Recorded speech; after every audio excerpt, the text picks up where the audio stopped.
आज हम संख्या श्रृंखला के प्रश्न जो कि वर्बल रीजनिंग के अंतर्गत आते हैं उन प्रश्नों को समझेंगे।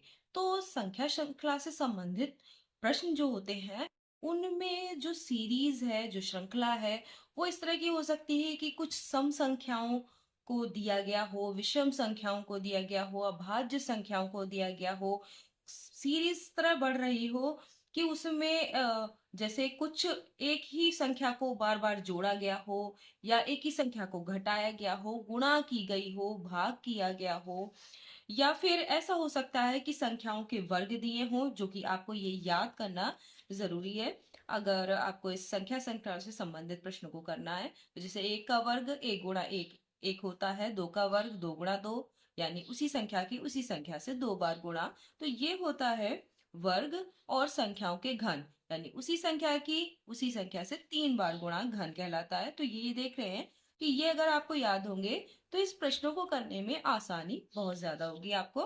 ये देखिए हमारे वर्बल रीजनिंग के प्रश्न जो कि संख्या श्रृंखला से संबंधित है। तो यहाँ पर दिया हुआ है प्रश्नवाचक चिन्ह की जगह पे कौन सी संख्या होगी, सही विकल्प चुनिए। तो चार विकल्प दिए हुए हैं और यहाँ पर आपको चुनना है। तो यहाँ देख रहे हैं दो है, फिर छह है, फिर बारह। तो दो और छह के बीच में कितना अंतर दिख रहा है आपको, चार का। अब उसके बाद 6 और 12 में आपको 6 का अंतर दिख रहा है, फिर 12 और 20 में 8 का अंतर, यानी पहले कितने का अंतर था, 4 का अंतर।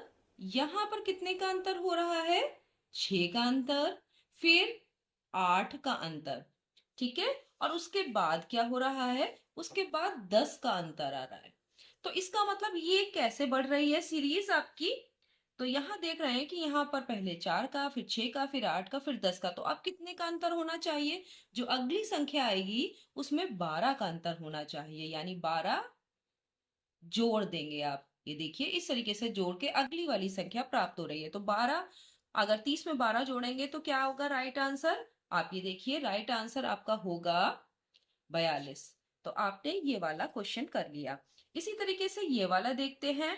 तो यहाँ पर आप देखिए कि दो सीरीज चल रही है। एक सीरीज है, यहाँ 4 है, फिर 16 है, फिर 8 है, 32 है, और उसके बाद 16 है। तो आप यहाँ पर एक, जब आप इसको देखेंगे तो यहाँ एक 4 है, फिर 8 है, फिर 16, 4 दूनी 8, 8 दूनी 16, और यहाँ 16 दूनी 32। ये वाली सीरीज देखिए 16 दूनी 32, 32 दूनी 64। तो यहाँ कितना आना चाहिए, 64। तो यहाँ पर 64 पे हम क्या करेंगे, ये होगा आपका राइट आंसर। ये देखिए अब 64 के बाद क्या आएगा, तो 16 दूनी कितना होगा, 32, 4 दूनी 8, 8 दूनी 16, 16 दूनी। इसके बाद भी अगर यहाँ पे कोई क्वेश्चन मार्क होता तो पहले वाले में 64 आता इस सीरीज के हिसाब से, 16 दूनी 32, 32 दूनी 64। लेकिन इस वाली सीरीज जो चल रही थी उसके हिसाब से अगले वाले में आता यहाँ पर 32। ठीक है। तो इस तरीके से आपको देखना है। यहाँ पर देखिए एक, चार, नौ, 16। एक किसका वर्ग है, अब ये देखिए संख्याओं के वर्ग दिए हैं। अगर आपको ये चीज पता होगी तो देखिए यहाँ पर देखिए ये एक का वर्ग, ये दो का वर्ग, ये तीन का वर्ग, ये चार का वर्ग, ये पांच का वर्ग, और ये छह का वर्ग। तो अगला वाला क्या होगा, अगला वाला होगा सात का वर्ग। तो सात का वर्ग 49। तो इसका आंसर क्या होगा, 49। ठीक है, आप ये इस तरह से कर सकते हैं। अब यहाँ पर भी देखिए चौथे सवाल में देखिए कि यहाँ पर 12, 3, 36, 4, 144, 5। तो अब हो क्या रहा है कि 3 की अगर 12 से गुणा कर दें तो 36 आता है।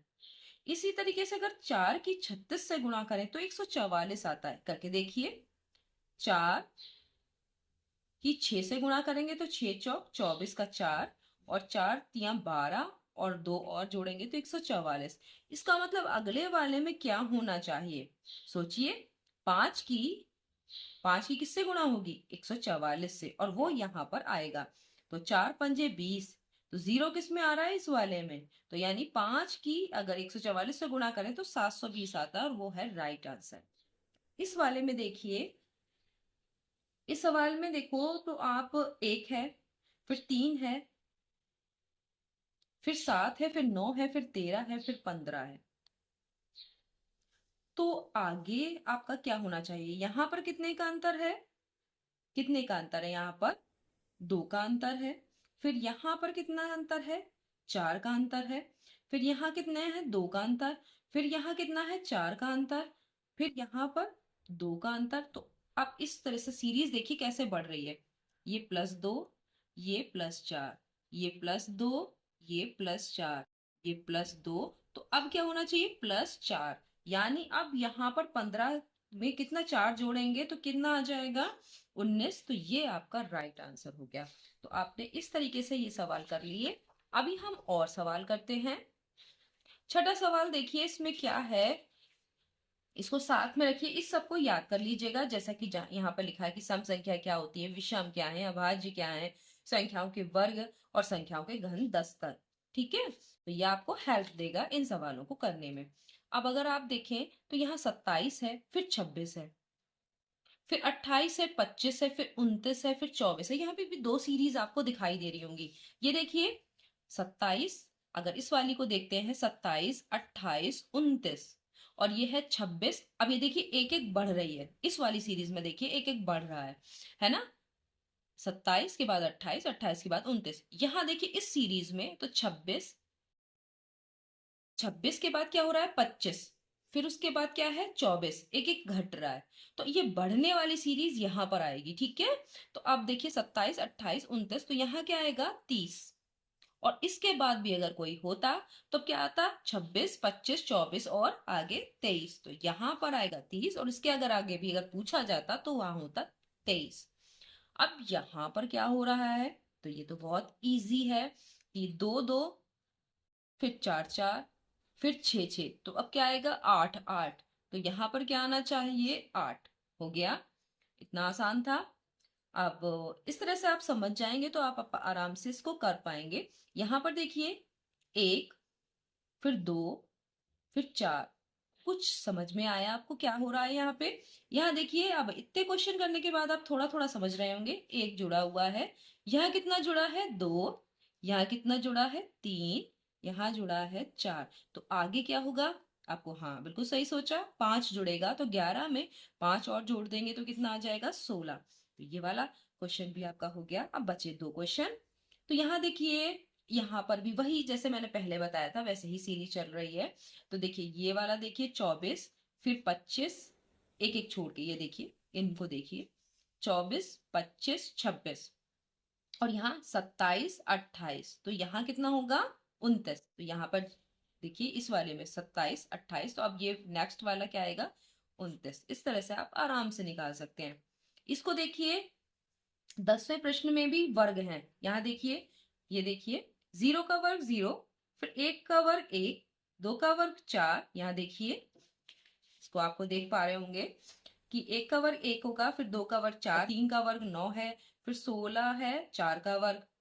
ठीक है, तो अब अगला क्या होगा, 25, यानी किसका वर्ग, 5 का वर्ग। तो अगर इस तरह आपको याद हो तो नेक्स्ट इस तरह के वर्ग वाले सवाल आराम से कर सकते। तो आज आपने देखा कि किस तरीके से आपने जो वर्बल रीजनिंग में संख्या श्रृंखला के प्रश्न थे उनको कितनी आसानी से कर लिया।